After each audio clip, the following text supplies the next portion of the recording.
Desde Panamá, hermana Rosemary Castañeda, coordinadora de la Escuela de Pastoral Bíblica de Panamá. La promesa que Él nos ha hecho, que es su Espíritu, también nosotros lo recibamos. con el tema He visto al Señor en el camino. Un Espíritu Santo que necesitamos hoy para que la iglesia misma tenga la experiencia de vivir entre los hermanos, entre los mismos discípulos de Jesús. Seguimos entonces en nuestro segundo Congreso Internacional de la Palabra de Dios. Muy contentos de estar compartiendo con ustedes esta experiencia, esta alegría. Nos ardía el corazón por el camino cuando nos explicaba las Escrituras. Y estamos aquí con la hermana Rosemary Castañeda, dominica de la presentación. Y qué bueno recordar en este momento que se cumplen 325 años. Congregación de las Hermanas Dominicas de la Presentación. Entonces, muy bonito darle gracias a Dios por lo que ha sido la vida misionera y el testimonio de fe que nos han dado cada una de ellas y de especial manera su fundadora, Mari Puspán. La hermana Rosemary Castañeda es muy allegada, muy amiga de la Escuela Bíblica Católica Yeshua y ella actualmente es la coordinadora de la Escuela de Pastoral Bíblica en Panamá y además es la directora del Instituto Teológico de Pastoral para Agentes de Pastoral allá en Panamá. La hermana Rosemary Castañeda ha sido misionera, evangelizadora, predicadora en diferentes ciudades y países del mundo y reconocida biblista. Y nos alegra mucho contar con ella, con su enseñanza y su predicación en la tarde de hoy. Hermana, bienvenida. Qué alegría que pueda compartir en este segundo Congreso Internacional de la Palabra de Dios con todos nosotros. Saludamos a los que están en la emisora, en el YouTube y aquí en el Zoom. Bien, muchísimas gracias. Y quiero empezar por felicitar a la Escuela Bíblica Yeshua con estos 25 años de camino. Sobre todo la alegría, porque es la alegría de la evangelización que se ha hecho y el trabajo que conozco hace muchos años atrás. El tema que se ha trabajado en este congreso, que ha sido de verdad un banquete de la palabra, es un tema precioso, bien elegido del Evangelio de Lucas, que nosotros llamamos el relato de Maús. Pero sobre todo cuando nos dice que nos ardía el corazón por el camino cuando nos explicaba las Escrituras. Y es verdad, durante todos estos días del viernes venimos nosotros escuchando a tantas personas apasionadas por la palabra y nos hacen memoria de aquello que nosotros hemos estudiado o nos gustaría estar allí para volverlo a estudiar. Entonces, ¿qué me quedó a mí si somos ya el final de este congreso? El tema mismo lo ha dicho. Dice el tema, he visto a Dios en el camino. De verdad que dudé muchísimo en con qué párrafo iniciarme, porque son todos los personajes bíblicos que nos dan testimonio de cómo le vieron en el camino. Pero quiero iluminar esta tarde con Génesis en el capítulo 28, cuando nos habla de Jacob que sale de Berseba a Harán. Y dice que Jacob iba de camino, sintió fatiga y se quedó a pasar una noche allí. Algo más que nos dice el relato es que colocó como almohada una piedra. Pero después Jacob se despierta y dice algo, tuvo un sueño. Soñó con una escalera apoyada en tierra y cuya cima tocaba los cielos, y aquí que los ángeles de Dios subían y bajaban por ella. Y vio que Yahvé estaba sobre ella y que le dijo, yo soy Yahvé, el Dios de tu padre Abraham, el Dios de Isaac. La tierra en que estás acostado te la doy para ti y tu descendencia. Jacob, una vez que se levantó, que despertó, Jacob dice, es tremendo este lugar. Yo no sabía que Dios estaba aquí. Esta es la puerta del cielo. Jacob experimentó de ida a la casa de Labán ya una presencia de Dios en el camino. Luego vamos a mirar cuando regresa de Labán, cómo vuelve otra vez a experimentar a Dios en el camino. Quisiera tomar el tema, he visto a Dios en el camino, en una propuesta, es decir, después de haber escuchado todos estos, como quien dice, enseñantes, maestros, expertos en este libro sagrado, como una propuesta después de esto, ¿qué? Una propuesta pastoral, donde podemos hacer la espiritualidad del camino como un tema de formación para mí, para ti, para el grupo, para la misma escuela, y al mismo tiempo que ese tema de formación nos lleve a nosotros a experimentar a Dios en el camino y a encontrarnos con Jesús, como lo dice Aparecido. Lo voy a desglosar en dos partes. La primera parte, tratar de hacer un recorrido de los personajes bíblicos, aquellos que nos van a contar lo que es la experiencia del camino y cómo encontraron a Dios. Y la segunda parte me voy a apoyar en las propuestas pastorales que nos da el Papa Francisco en esto que estamos caminando hacia la asamblea eclesial, es decir, caminando ya hacia México. Iniciémonos entonces con los personajes bíblicos. San Gregorio Magno, uno de los padres de la Iglesia, nos dice a nosotros que el buscador, que soy yo, el buscador trata de entrar en estos caminos del libro bíblico. Y al entrar en estos caminos, resulta que el buscador entra, y muchas veces equivocado, entra como para recopilar datos, para mirar quién es Dios. Pero de pronto, él se da cuenta que ahí en esa búsqueda, esto que él está buscando, escucha voces. Escucha voces de lo que hay ahí dentro de ese texto sagrado. Entre las primeras voces surgen como preguntas. ¿Quién eres? ¿Dónde estás? ¿Dónde está tu hermano? ¿Qué haces aquí? ¿Por qué me has hecho esto, pueblo mío? Aquel buscador, ese que se hace ya peregrino del libro sagrado, comienza entonces a interrogarse. Resulta que lo que él estaba tratando de hacer como curiosamente, ver y estudiar la Biblia, ya toma conciencia de que ese silencio se hace un silencio de escucha que más tarde será de diálogo. Luego él va a escuchar voces como de mando, y en esas voces de mando dice: haz esto y vivirás. Este es el camino, síguelo. Ven y sígueme.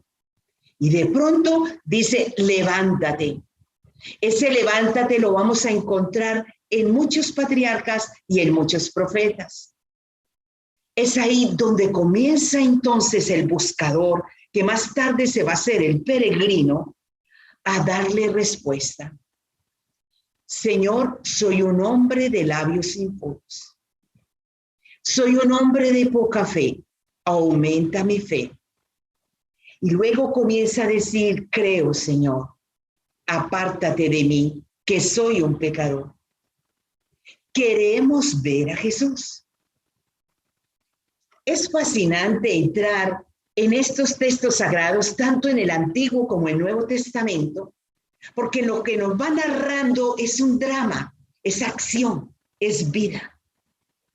Como lector, como peregrino, nos damos cuenta que estos personajes nos están narrando a nosotros cómo experimentaron a Dios en sus vidas. ¿Por qué? Porque ellos hicieron de su vida un camino, porque ellos se hicieron peregrinos y ellos nos van a encontrar, nos van a contar cómo se encontraron ellos con Dios. Ellos nos van a hablar referente a Dios.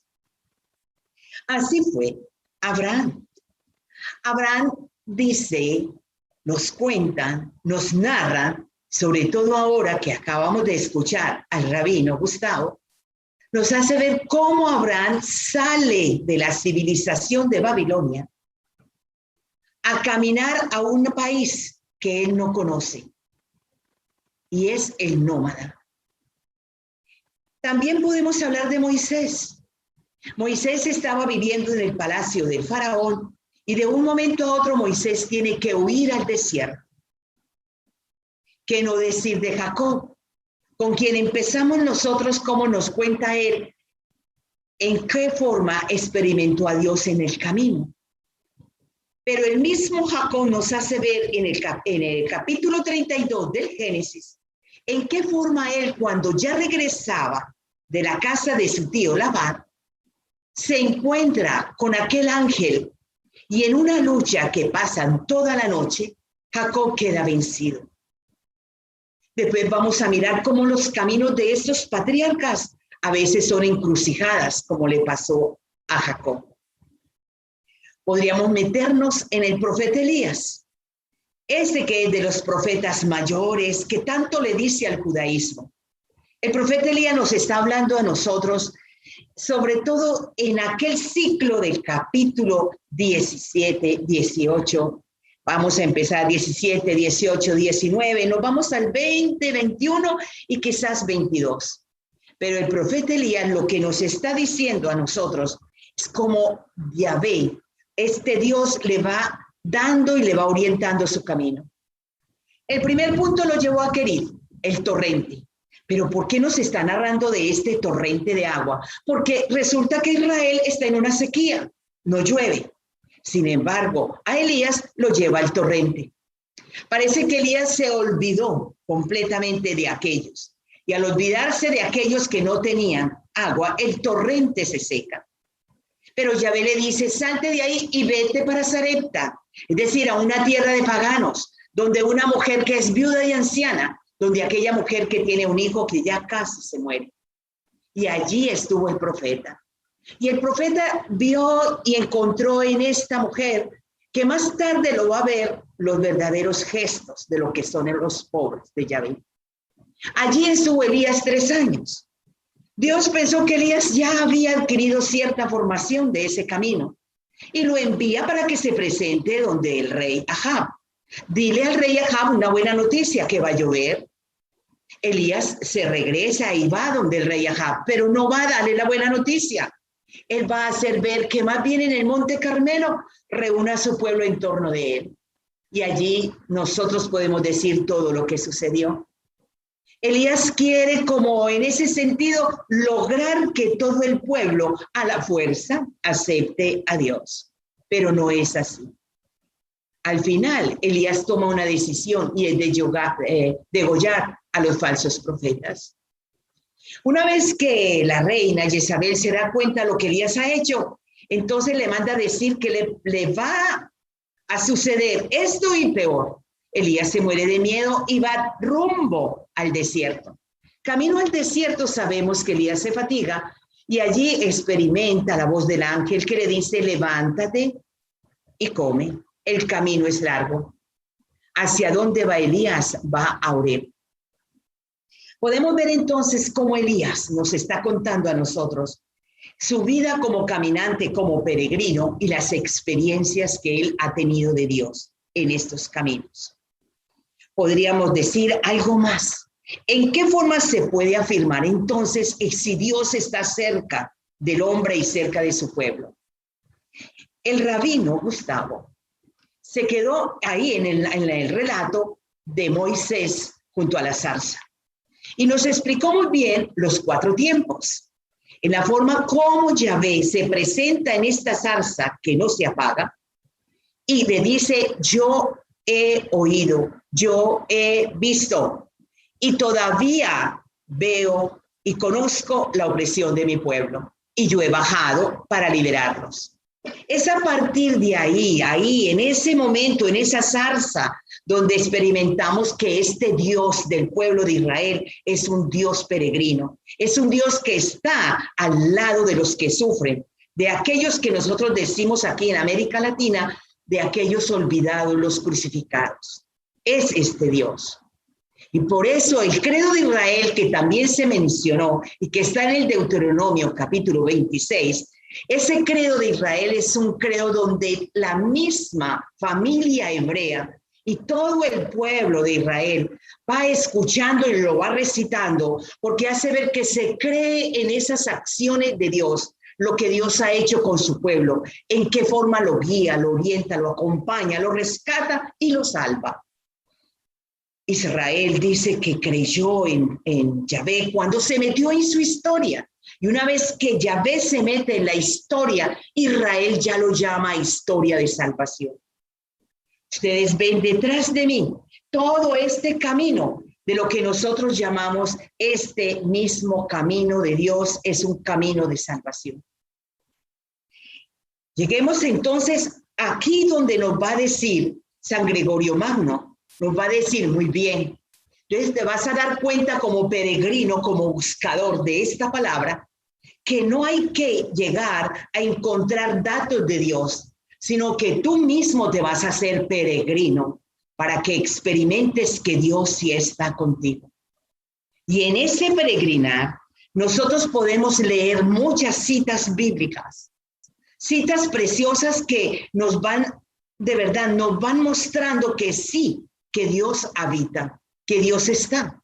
Deuteronomio en el capítulo 2, podemos decir ahí en el versículo 7, cuando el mismo Dios le dice al pueblo, 40 años he estado contigo sin que te falte nada, sin que te falte nada. Entramos entonces nosotros con estos amigos y sobre todo con los profetas, porque los mismos profetas nos están contando que esto es caminar.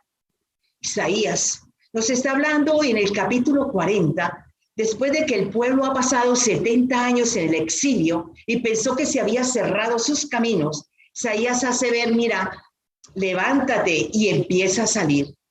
Vas a salir, sí, por un desierto, pero un desierto diferente. Un desierto que va a tener fuentes de agua y sobre todo que va a ser un desierto florecido.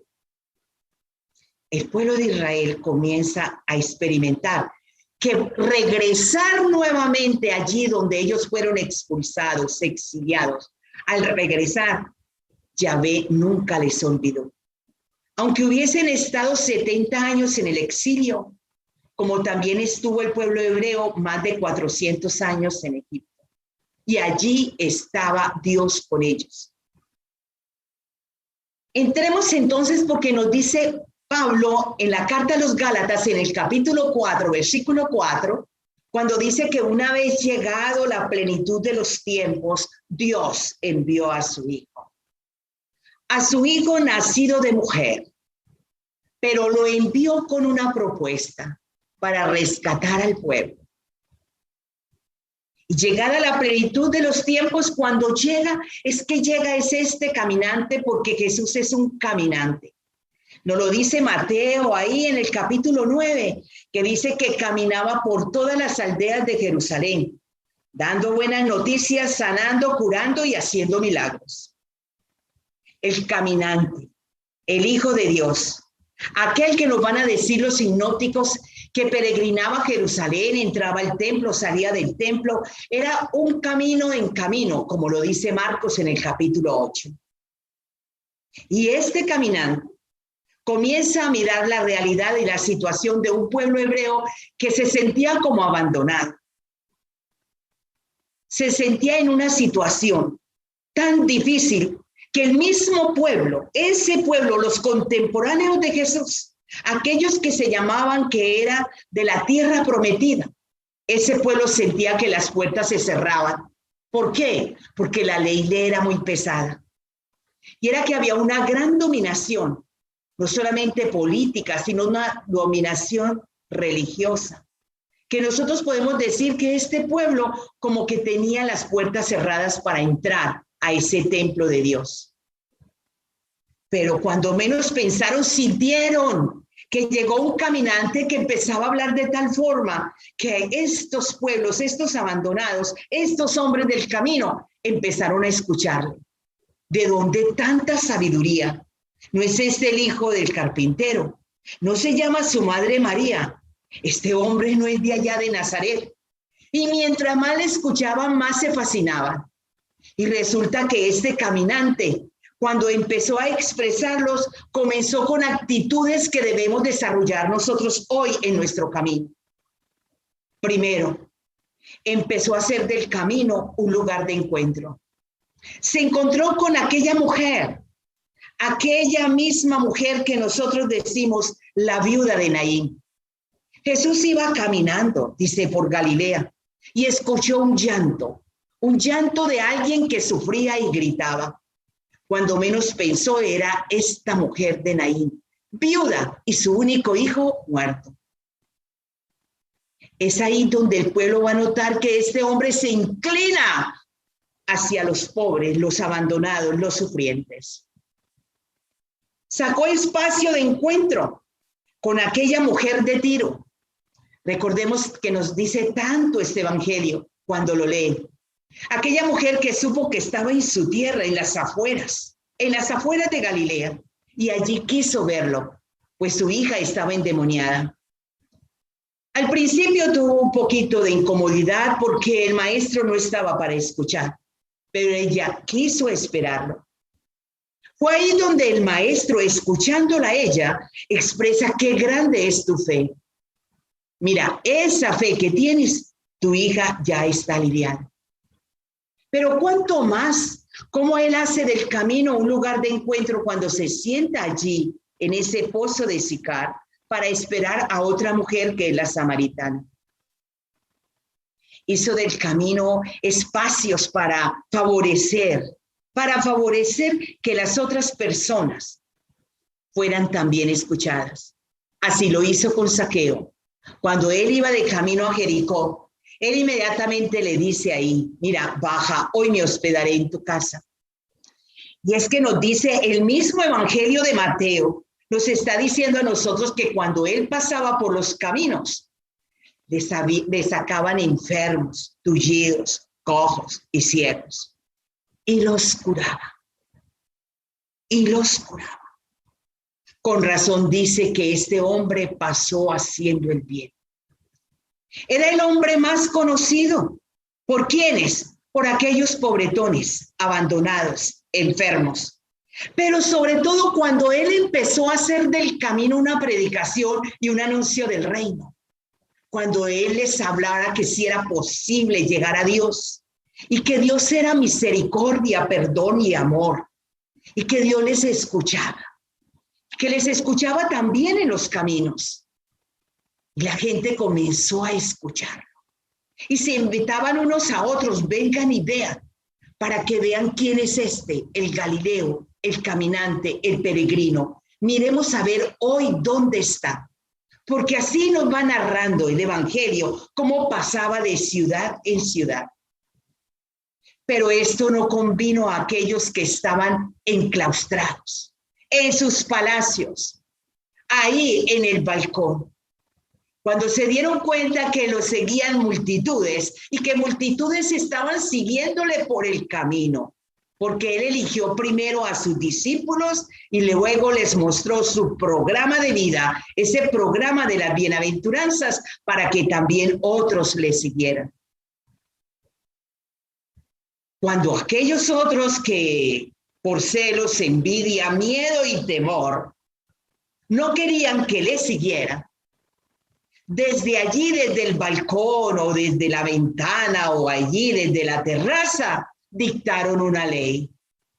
Y esa ley es sentencia de muerte, es reo de muerte al peregrino, al caminante.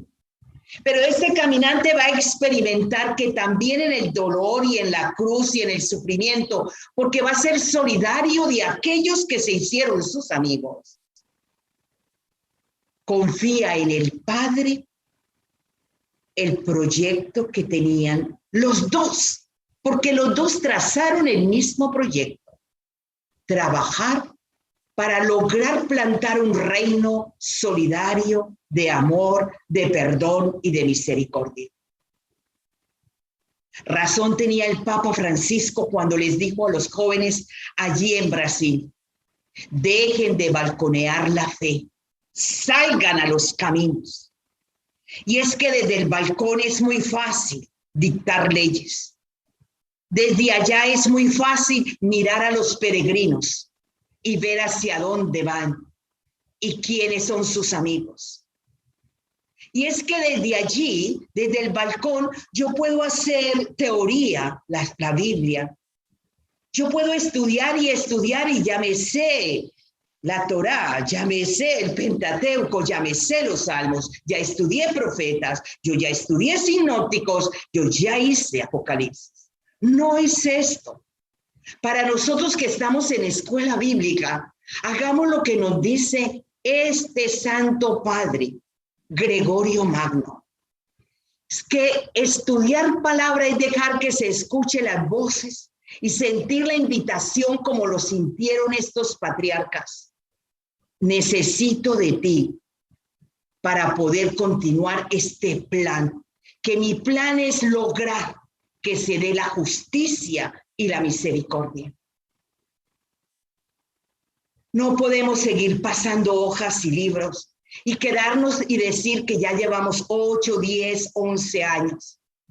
Nuestra propuesta es salir a los caminos, salir, ir y anunciar, discípulos y misioneros. A este caminante le colocan sobre sus espaldas un madero y comienza a trazar un camino que nosotros llamamos la calle dolorosa, la Vía Crucis, el sentido de la pasión. Fueron muchos los que se pusieron también a las orillas del camino. Le vieron pasar. Algunos salieron a su encuentro, no lo dicen así. Las mujeres, la dolorosa, su propia madre. Pero él llegó hasta el Calvario. Hasta lo último y sabemos que murió en la cruz. Aquellos que dictaron la ley desde el balcón, desde su casa, desde la ventana, pensaron que habían cerrado el camino del peregrino, pero no lo cerraron, porque como nos está despertando Lucas en ese capítulo 24, comienza a escucharse un susurro, muy suave, muy pequeño, pero quien abre el capítulo 24 son unas mujeres, son esas mujeres, que cuando van allí a la tumba vacía, comienzan a decir, Él está vivo. El crucificado ha resucitado, está vivo. Y es que Dios le ha abierto el camino de luz, de resurrección, para que tengamos sentido de continuar lo que Él inició y seguir nosotros este camino. Todo el capítulo 24 de Lucas comienza así. El anuncio de las mujeres que comienza débilmente y que lo susurran por el camino estos dos de Emaús. Unas mujeres, aquellas mujeres han dicho. Pero el peregrino, ese peregrino que se acerca a ellos, continúa con ellos, haciéndoles memoria de aquello que dicen que ellos ya sabían y conocían. Lo que había pasado con los profetas, lo que ellos habían dicho y cómo habían anunciado lo que le iba a pasar al Mesías. Aquí hay un peligro para nosotros que nos decimos que somos amantes de la palabra. Cuando llegamos al momento fuerte de vivir en el camino situaciones de encrucijada, noches oscuras, momentos difíciles, peñascos que vemos y que muchas veces creemos que nos vamos a tirar al abismo. Esto es lo que hace el peregrino. Recuerda, mira, acuérdate de esto. Cuando uno ve esta línea de tiempo, cuando uno comienza a mirar lo que ha pasado allí y que llegamos a la persecución y que Apocalipsis nos está diciendo las dificultades de las primeras comunidades cristianas, gracias a ellos que tenían en la mente y en el corazón al peregrino de los caminos de Galilea a Jerusalén. ¿Por qué? Porque ellos decían que todo lo ha hecho bien. Hechos capítulo 10, versículo 38. Un versículo que nos pasa de largo y que muchas veces no nos detenemos. ¿Qué nos quieren decir? Y era que las primeras comunidades tenían aquí, en su corazón, en su memoria, lo que es vivir en el camino. Y ahí, en ese camino, el Papa Francisco comienza a abrirnos a nosotros en Fratelli Tutti el capítulo que él nos va a hablar, ese capítulo 2, para contarnos lo que pasa en el camino, desglosándonos al samaritano. Y el Papa Francisco dice, muy bien, nosotros sí, nos arde el corazón cuando nos explicaba las escrituras, pero estamos en el camino. Y es que en el camino también van a pasar unos letrados, van a pasar liturgistas, pero también va a pasar uno del común de la gente, como es el samaritano.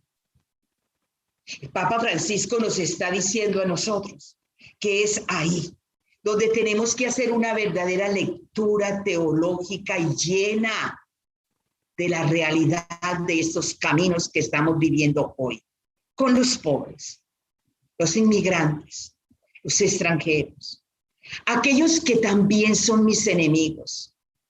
Con ellos es que nos vamos a cruzar y nos encontramos en el camino. Desglosa muy bien, excelente, ese capítulo de la parábola del samaritano. Capítulo que nosotros deberíamos devolver porque encontramos los caídos, los abandonados, los maltratados. El Papa Francisco dice algo más, y es que en el camino es donde están los pobres, y en el camino están los desempleados y los abandonados. Son aquellos, los privilegiados de Dios. Nosotros muchas veces decimos que los mismos discípulos de Emaús no podían ver quién era este peregrino, porque les era imposible, como que sus ojos estaban cargados y no entendían. No lo podían ver claramente quién era él. Pero nosotros sabemos que tenemos que caminar con ojos abiertos, con una mirada contemplativa.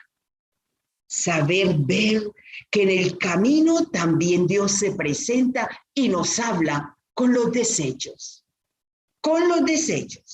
que encontramos en el camino. Porque así lo dice el profeta Miqueas, cuando reúne al pueblo. Y así como hace un profesor o una profesora que coge esos vidrios rotos porque alguien rompió la ventana y le muestra a los discípulos los vidrios rotos. ¿Quién rompió esta ventana? Los profetas y sobre todo Miqueas les dice a ellos, cuando pone a la viuda y al huérfano y a aquel que está condenado cuando él no es culpable. Y él toma estos pedazos rotos de la sociedad y les dice, ustedes han roto la alianza de Dios. Ustedes se olvidaron de la alianza de Dios. ¿Y cuál es la alianza de Dios? La alianza de Dios es la misma que él hacía.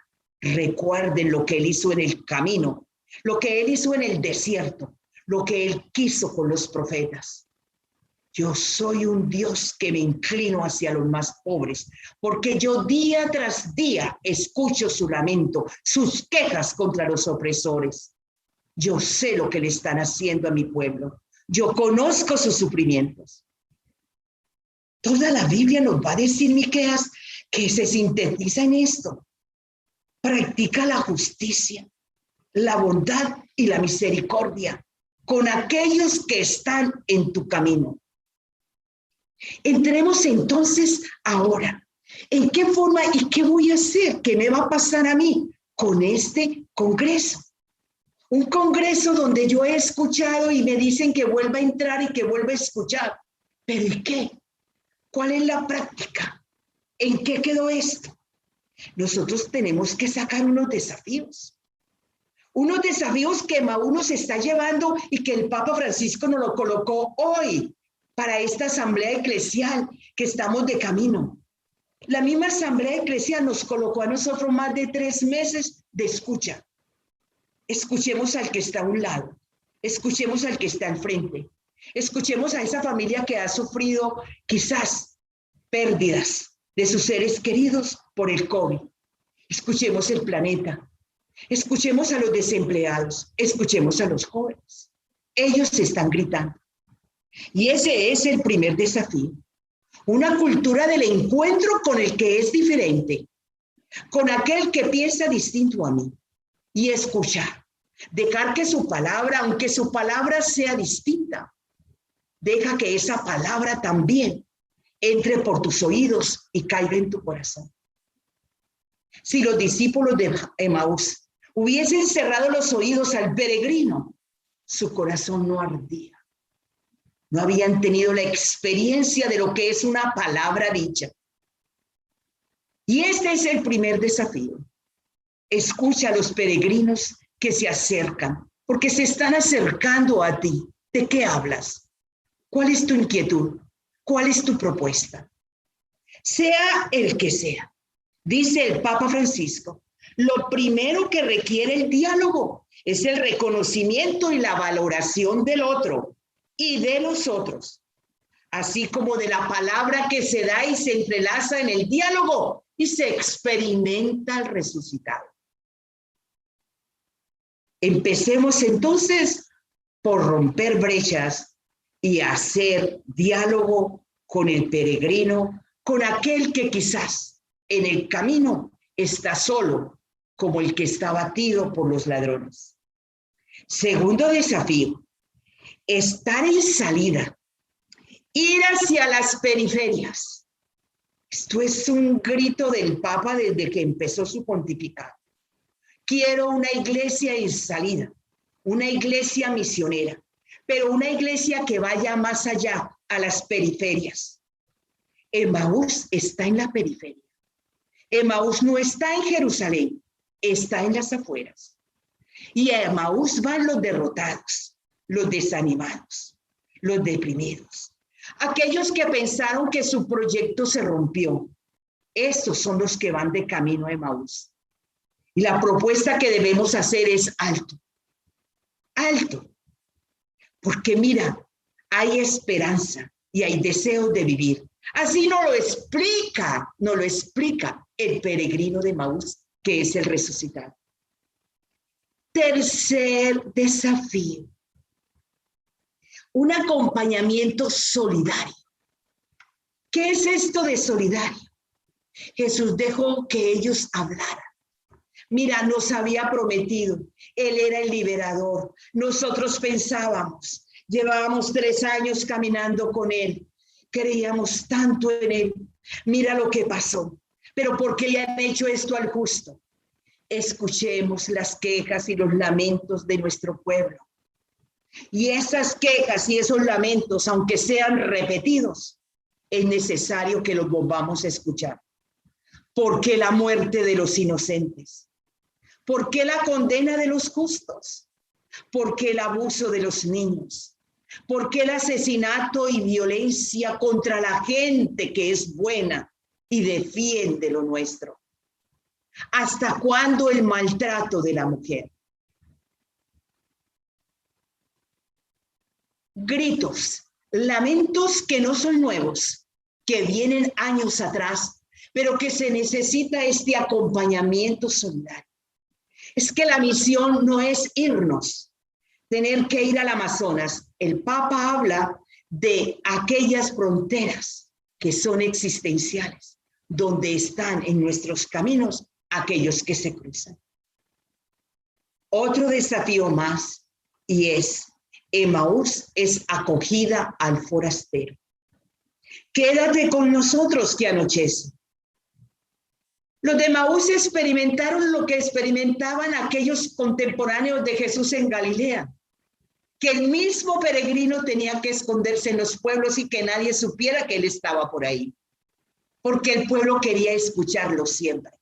Capítulo 4 de Marcos nos dice que él pasó el día entero dándole las mejores lecciones con una metodología tan sencilla como eran las parábolas. Y ya era el caer de la tarde. Lo mismo dicen estos de Emaús, quédate con nosotros, que anochece. Ese anochece es, mira, no cierran la puerta. Él es un forastero. Él quiere estar contigo. Y es que para el judaísmo, celebrar el Shabbat, celebrar el Pesha, es mirar quién va de camino, llámalo y dile que entre a nuestra mesa y se siente con nosotros, que cene con nosotros. Acogida, hospedaje. Empecemos por los nuestros, por nuestra familia, por aquellos que están ahí al lado. Quédate con nosotros. En la mesa cabemos todos, nos decían nuestros padres. Aquí cabemos todos y aquí hay para todos. Donde haya un pan, mira, ese pan rinde para todos. Cuando el cardenal nos hablaba tan hermoso de su experiencia de familia, yo veía ahí nuestras familias, todas nuestras familias. Nosotros nacimos de una familia cristiana, donde aprendimos ahí lo que es la misericordia, el perdón, la acogida, aquellos valores cristianos que no sabíamos dónde encontrarlos y resulta que se encuentran en estas páginas del libro sagrado. Dicen que estando ahí en la mesa se les abrieron los ojos. Pero no se quedaron volviendo a recopilar y volviendo a cantar, a contar y decir, mira, ponlo en el historial. No. Inmediatamente se pusieron de pie y regresaron a Jerusalén. Emaús no se queda en el camino. Emaús logra que nosotros nos integremos a la comunidad. Esto es Emaús. Emaús nos hace ver a nosotros que si nos hemos encontrado con el peregrino, con el resucitado, nos lleva a integrarnos a la comunidad. ¿De qué comunidad te hablo? Integrarnos en familia, vivir en el hogar, hacer lazos familiares, encontrarnos. El COVID lo favoreció. Nos encerró 1 mes, 2 meses o 3 meses, pero fue el momento de vernos los rostros, de escucharnos nuevamente, de saber cómo este muchacho adolescente, aquel que yo llamaba el rebelde, este muchacho que no me quería escuchar, pudo hablar y yo le pude escuchar. El mismo COVID logró que nosotros nos sentáramos nuevamente en la mesa cuando la mesa se había perdido en muchos hogares. ¿Por qué no logramos que este mismo tiempo que vivimos, de dolor, de pérdidas, de miedos, de ver todo lo que nosotros hemos vivido, sacar mensajes donde Dios nos ha hablado en este camino de encrucijada, de pérdidas y también caminos que nos favoreció el encuentro? Llegar ahí a la comunidad, aunque cuando llegaron los de Emaús, ya allí estaban cantando aleluya. Ellos dijeron, es verdad, ha resucitado, y le contaron todo lo que habían escuchado por el camino. Lo que han vivido, escuchado y lo que han visto por el camino. Porque en el camino del pueblo hebreo, Dios vio, Dios escuchó y Dios bajó a liberarlos. Y es que en el camino los patriarcas y los profetas también vieron, escucharon y lograron que el pueblo viviera como hijo de Dios. Lograr hacer del camino un verdadero reto de formación para mí y para ti. Por eso mi pregunta es, ¿en qué camino te encuentras? ¿Cuál es el camino que estás llevando? ¿A quiénes has encontrado en el camino? ¿Y en qué forma has hecho como el peregrino de Galilea? Ahí en los caminos que tú llevas, caminos de encuentro, caminos de perdón, caminos de aceptar lo inaceptable y caminos de fraternidad, caminos donde nosotros podemos decir qué feliz somos. Y celebremos y cantemos con gozo y alegría. Agradezco a la Escuela Bíblica Yeshua por habernos invitado a nosotros, porque Panamá, de verdad, no solamente dice que se solidarizó con ustedes, sino que nos hicimos uno. Estamos en el mes bíblico y aunque hemos hecho una semana bíblica con los panameños, les decía, hagamos y vivamos también este congreso bíblico, celebrando estos 25 años de la Escuela Bíblica Yeshua. Un abrazo y Dios los bendiga. Hermana, Dios la bendiga. Muchas gracias por hacerse uno, porque de verdad que eso es lo que hemos experimentado con la Escuela de Pastoral Bíblica de allá de Panamá, con todos ustedes, con las hermanas dominicas de la presentación y con todos los que se han unido generosamente a este segundo Congreso Internacional de la Palabra de Dios. La FEBIC, las escuelas de evangelización San Andrés, el Cardenal Primado de Canadá, y todos los que ahí están en el Zoom, en el YouTube o a través de la emisora Yeshua, la voz de Jesucristo, siguiendo este congreso, que para mí ha sido maravilloso. Yo me deleitaba escuchándote, hermana, y han sido muchas las lecciones, muchas las bendiciones y una gran alegría. Terminamos dándole gracias a Dios con alabanza, con mucha alegría en el corazón. De verdad que nos arde el corazón por el camino cuando nos explican ustedes las escrituras y nos vamos llenos de gozo, con alabanzas en nuestros labios, diciéndole al Señor que para Él sea toda la honra, toda la gloria, todo el poder, que reciba nuestra alabanza de corazón que hoy hacemos para Él, porque Él es el que inicia y lleva a la plenitud nuestra fe.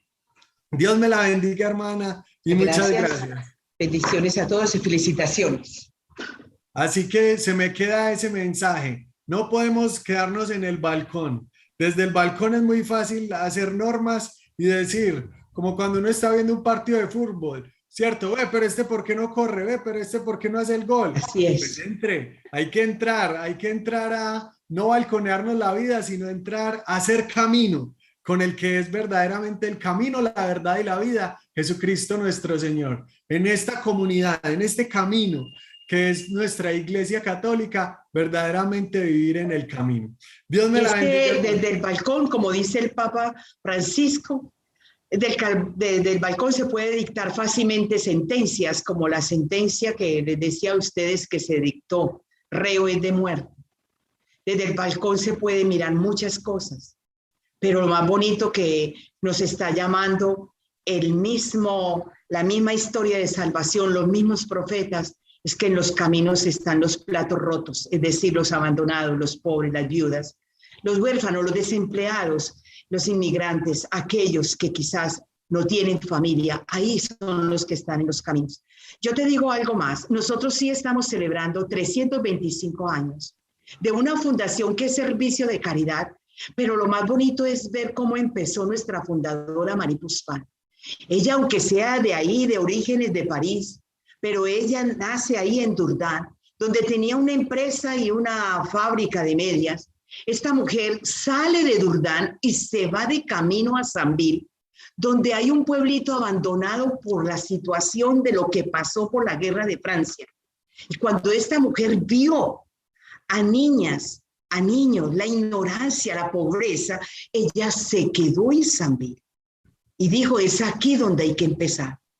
Pero es que estar en los caminos no es dar aguapanela, es que no es dar un pedazo de arepa, es hacer. Ella nos enseñó a nosotros, mira, hay que promover a la mujer.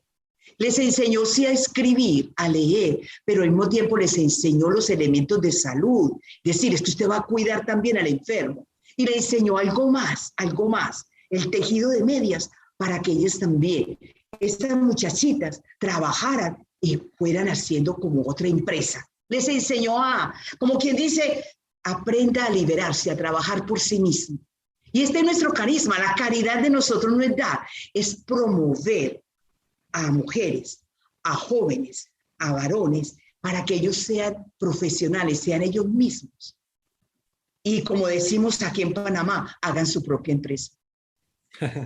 Muy bien, hermana. Sí, ese fue otro de los grandes desafíos con los que terminamos este congreso, ir a las periferias y hacer vida esta palabra que hemos escuchado. Bueno, así terminamos entonces esta última enseñanza de este segundo Congreso Internacional de la Palabra de Dios. Muchas gracias, hermana, porque no solo fue la enseñanza, fue el apoyo, el trabajo, el estar pendiente, la difusión, tantas cosas, la oración con la que nos han apoyado ustedes. Dios la bendiga.